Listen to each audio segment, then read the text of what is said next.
I've got kidnapped by aliens, y'all.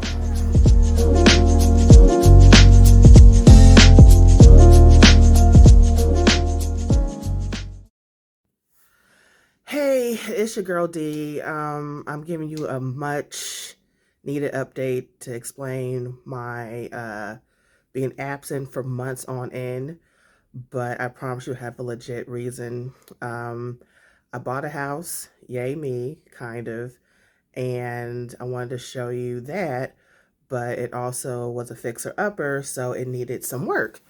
So I was expecting the renovation to be like 4 weeks. I was waiting to like, okay, let me just go ahead and be one and done. I'll do the uh, reveal of the house and show you the updates, and then we can continue, pushing on with like, crafts and projects and things. Because part of the renovation, I was going to convert the garage into my craft studio.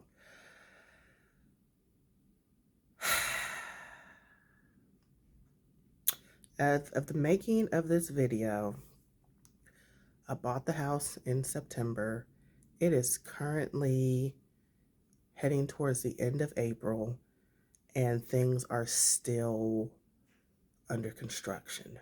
It has been a nightmare, a living nightmare.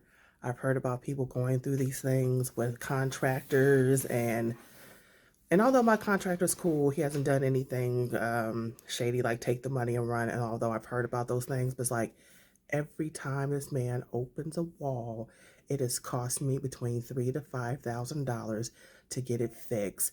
So then, and I don't know how it is when people live in other states, but in the great state of California, they make the homeowner responsible for repairing the sewer lateral, and that in itself runs between $6,000 and $13,000. Yes, you heard that right. With the extra zero, $6,000 to $13,000 just for the sewer lateral. So your girl has been working a whole you know what ton of overtime trying to get this house together. So that is the reason I have been MIA for months. So that's why. But I wanted to give you a little bit of update and show you what I have been going through thus far. So I'm hoping around this time, quickly before the fall, that I could have a new season of crafts, or at least show you some home decor shopping or something. But that is why that's why I've been pretty much been a ghost for these past couple of months. So I'm just out here grinding, you know what I'm saying, like many of you, trying to get this house together. So